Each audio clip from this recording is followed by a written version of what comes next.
Labor Talks was John DeRozier, recorded at Chippewa Valley Community Television in Eau Claire, Wisconsin. Good day and welcome to Labor Talks. We are honored to have as our special guest Gregg Moore, current chair of the Eau Claire County Board. As such, Gregg is also the chair of the county's administrative committee, and that means if anything goes wrong, he gets the blame. Now, of course, when I was on the county board, he was my alleged boss, so I just denied everything. On that note, welcome to Labor Talks, Gregg. Thank you so much, John. It was a delight serving with you on the county board for all those years. So, thanks for having me. That's the first compliment you've ever paid me. Thank you. It is not the first compliment, but that's okay. Okay. Now, how long have you served on the county board, and how long have you been county chair? It's been 11 plus years on the county board and 7 plus as chair. So the county board supervisors are nonpartisan, as you know, running every other year and even numbered years in April in the spring election. So it was April of 2004 that I first stepped on the board, and April of 2008 as county board chair. Now, something I always wanted to figure out. What were your responsibilities as county chair? Okay. Well, not as much as some might think, because it is the full county board that is the policy-making body, not the county board chair. But the chair presides over all of the meetings, county board meetings, serves as chair of the administration committee because of that position, and has appointing authority along with the 2 vice chairs for membership on the various oversight committees that the county board has. And that's it? Well, there's a few more things than that, too, I guess. It's the spokesperson for the board, so when the media calls and wants a statement on behalf of the county, when community groups, Chamber of Commerce, the university, and so on is looking for the representative of the county board chair is that representative, if you will. And there are a lot of opportunities for citizens to participate in the policy-making processes that the county has in place. And so for citizen appointments, the county board chair makes those appointments. Most of them do require county board approval, but typically it's the county board chair recommends and the county board approves citizen appointments to the various boards and commission that advise the board and its various committees.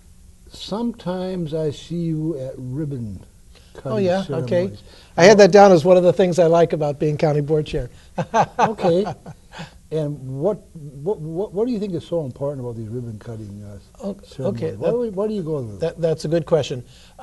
Most of the ribbon cuttings here in the county are sponsored by the Eau Claire Area Chamber of Commerce, but some are done by DECI, Downtown Eau Claire Inc., and some by an individual business or CVTC, I guess, does it as well. I see it as an opportunity to say thank you and good luck to entrepreneurs in our community that are either setting up new businesses or expanding their business, and wishing them well. And because I do think that what makes our community strong and healthy is a good, healthy private sector as well as a strong and healthy public sector, that both entities really are needed for a good, strong community. Now, this is just a suggestion, Okay. but it seems to me that many people are not aware of the county board.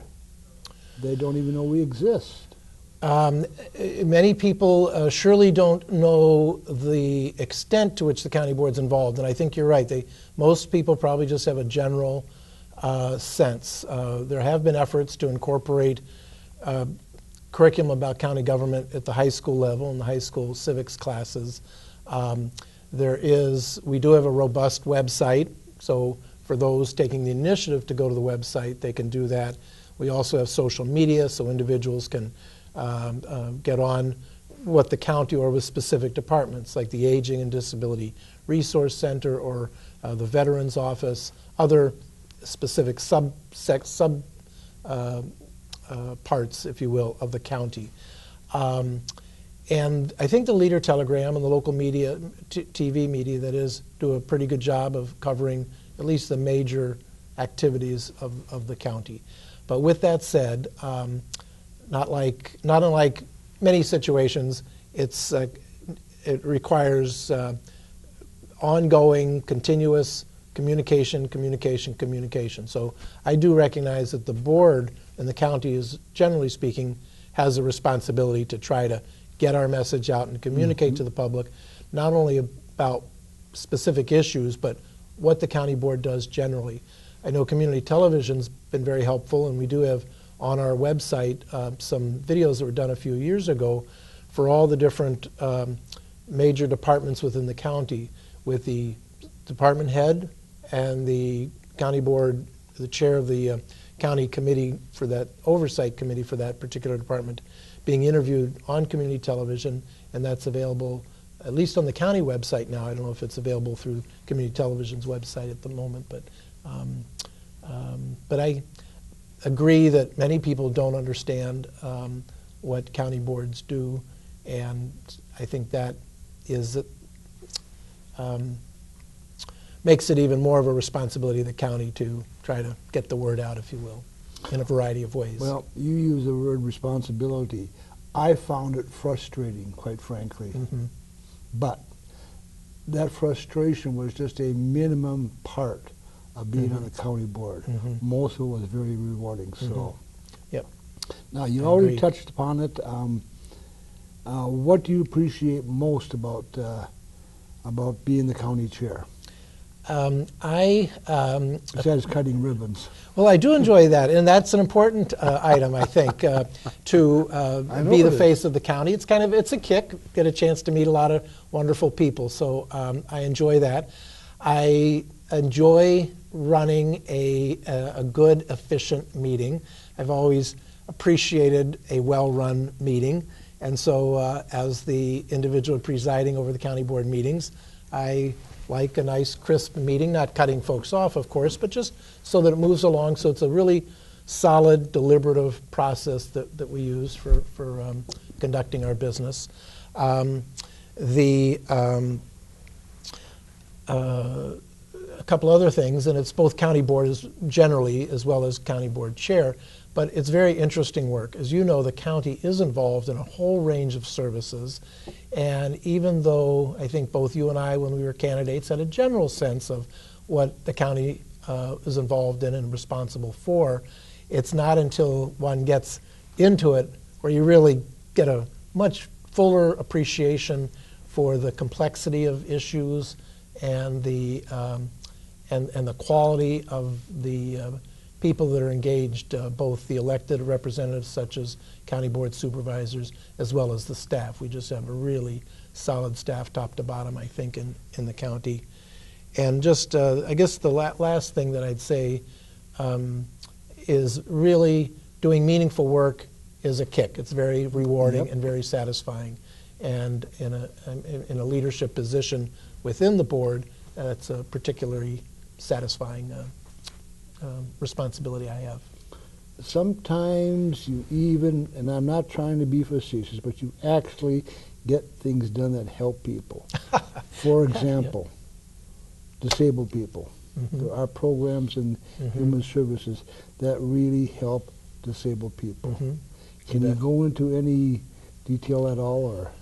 So, well, there are others that know more about the specific operational, but I can tell you in our Aging and Disability Resource Center, a whole variety of services are available, and both available as well as being able to refer people out. So, single point of contact for the elderly and folks with disabilities is our Aging and Disability Resource Center. And there are a number of services provided. Recently, some particular initiatives in the area of dementia and working with our business community to try to foster dementia-friendly businesses, if you will. In addition, with to help prevent people from becoming disabled, there's services for elderly to try to avoid slip and falls where they might break a hip and have all sorts of problems as a result of that. And then our Human Services Department is involved with a lot of the setting up specific services for those with mental illness, those with a variety of developmental disabilities, for housing and other services to help people live a good, meaningful, independent life in the community while still living with their whatever their disabilities happen to be. Something I'd like to mention, I've seen right before budget time, people come in with their families, and these are disabled people who live in a wheelchair. Mm-hmm. And the county provides programs for those disabled people so that they can live with their families. And that's a very important thing, I always thought. Yep. Okay? Yep. That's my 2 cents, folks. Okay, thanks. The other thing is, we had that little spat about the county jail, the expansion. Oh, okay, sure. And I think we saw democracy in action there, and I think that the courthouse expansion is a welcome addition to Eau Claire County. And now we have the Confluence Project. And I understand that the county will be kicking in $3.5 million. Is that correct? It's kind of correct. It's pretty correct. So the county pledged $3.5 million subject to a number of contingencies, and the county did that in January of 2014. One of those contingencies was a referendum, and as you'll recall, in April of 14, it passed. The resolution, the question was, should Eau Claire County pledge $3.5 million to the Performing Arts Center of the Confluence Project? And that passed in the county, which was what the contingency was. And it did pass, not everywhere, but it passed not only in the city of Eau Claire, but the city of Altoona, town of Washington, town of Pleasant Valley, and so on. So at any rate, but the county board will actually be revisiting that issue in next meeting, because one of the other contingencies was $25 million from the state of Wisconsin, and it was only $15 million is what was approved in the budget. A very significant amount of money, and so we're going to revisit that here in the next month. Looking at the Confluence Project and how it's developing, I think it is going to be extreme, to say the least about it. It's going to be very attractive. It's going to improve the appearance of that particular part of Eau Claire. I agree. I've been supportive of the Confluence Project and have personally pledged financial support as well. But the county's role is not in the management of the project or anything. We're simply contributing money for the capital project to build the facility. Just to clarify that, the city has a much more direct role, as well as with the community and the university and the operational piece of it down the line. But I agree.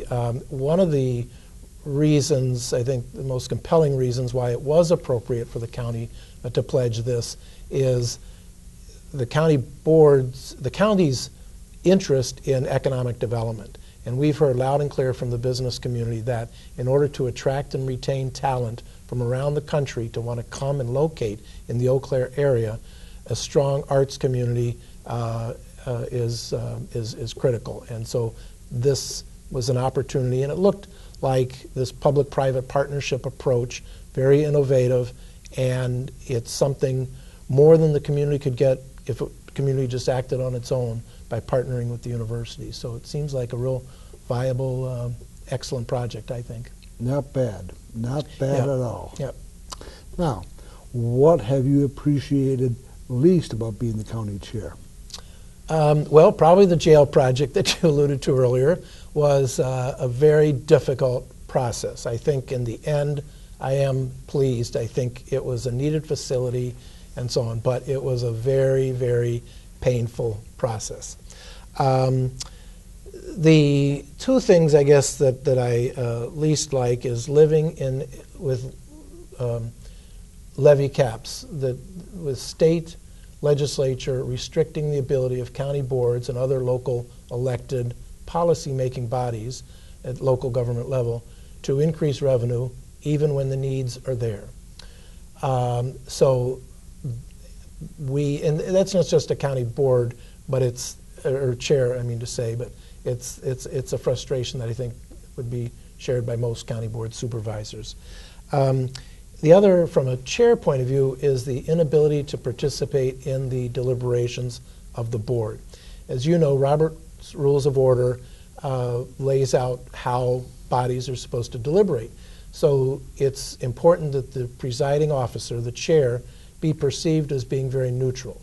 So it limits my ability to actively participate in the debate on issues on the county board floor. I do have the option, which I've exercised a couple of times, to step down from the chair, and then the vice chair will come and preside over the meeting for the rest of that issue, I should say. And then I have a chance to, hey, here's what I think. At the committee level, of course, I'm not restricted by that, so it's not an issue. But it's the full county board, and I think that is appropriate, that the chair be perceived as being neutral, and I don't resent it, but it does. Sometimes I wish, hey, here's what I think, everybody. Chairman Moore and I share the same sympathies. We have the same interests. I can guarantee you that there are times when I wish we could have a heart-to-heart talk with that fellow Roberts. Oh, right. Oh, okay. How has the most recently passed state budget affected Eau Claire County?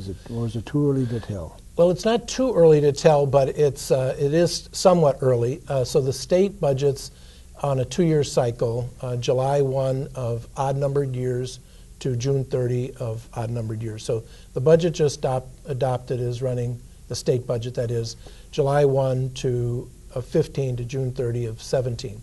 Counties budget on a calendar year basis annually. So we are now in the throes of our county budget process, and in November we'll adopt the budget for 2016. What it looks like is that for the most part, it's the state budget, the recently adopted state budget, maintains most of the county-related funding at the same levels as in the past.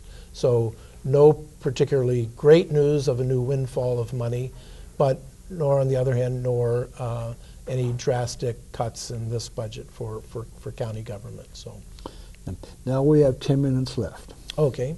Time flies. Okay, it does, yes. Now, if you take the state budget that was just passed and compare that to past state budgets, just take your pick, Okay. would you say that the revenues for the county board have been decreased, and how would that affect services offered by the county and the number of employees?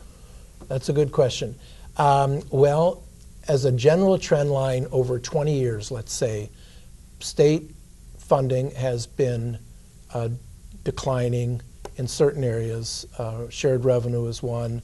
Some of the human services revenue streams have declined.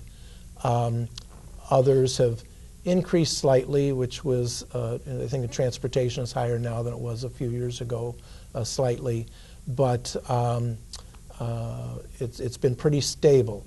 At this point, that stable funding, coupled with the levy caps, it makes every budget very difficult to get a balanced budget.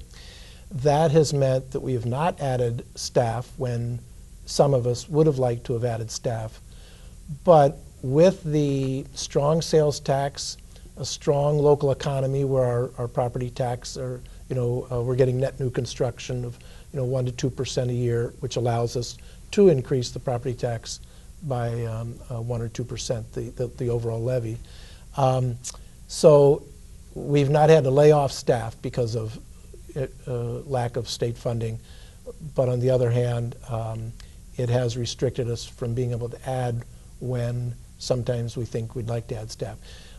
That doesn't mean we haven't added staff. We have. For example, we added in the criminal justice area where it was clear we needed to do a better job. And this goes back when we were looking at the jail and how do we manage our jail population. So we added a criminal justice collaborating council coordinator position, and subsequent to that added a statistician to do, or a data analyst, I should say, who's really drilling down and looking at the data, looking at the trends, and helping our judges, helping the district attorney, helping law enforcement, human services, and others have a better understanding of what's going on and be able to make more informed decisions. So we have added positions, but it's been very tight, I think would be. Now, it appears that Eau Claire has a bit of a deficit. I've been reading that in the papers. You mean the overrun in the Human Services Department? It's generated out of Human Services. I wonder if that's affecting... Right. At this point, it's touch and go. There was an overrun, particularly with housing of placement of those with serious mental illness and some children and abused and neglected children that needed out-of-home placements. And so at any rate, it's not a major issue at the moment because of a strong year in sales tax last year, or sales tax revenue, I mean to say, as well as timber sales were very strong last year and leading into this year. So I think that the challenge will be to figure out what were those cost drivers that we were aware of that drove the 14 numbers, and how can we manage those so we can, A, still provide the service, meet the needs of the individuals, but B, live within our budget, even though it's a volatile area and there will be and have been cost overruns before. Likewise, there have been savings before because it's an estimate of how many kids are where the judge will order children taken from their parents for one reason or another. The methamphetamine issue is very challenging. So there's a lot of children who live in dangerous situations because of that, and then it's a costly, when those kids get taken out of the home, the county picks up that cost for out-of-home placement if they don't get placed with a parent or other guardian. So you have the rising... Excuse me. You have a rising needs for services, okay? Generally speaking, that's true. Yep. The county is locked in when it comes to additional state revenues, that is raising revenues on its own. We have a decreasing revenues from the state. Do you feel confident that this budget deficit will be taken care of? I do. It'll all get worked out, not the least of which is because we have to have a balanced budget. But I think the county really is committed to being innovative. And when I say the county, it's not just the county board, but all of our staff leadership and staff employees, looking at how can we be more cost effective to deliver the best services possible. So I am confident. We have a new county administrator, Kathy Schaaf, started about a month ago. I think she's going to be excellent, and I'm really very excited about that. That was my next question. Okay. You stole my thunder. You should have written that down, that was going to be a question. I wouldn't have stole your thunder. Well, you did a better job of it. So I'll come back with this one. Are you now, or have you ever been, a Minnesota Vikings fan? I don't think so. I grew up, I lived in Minneapolis area from 1951 to 55, but I don't recall being a Vikings fan at the time.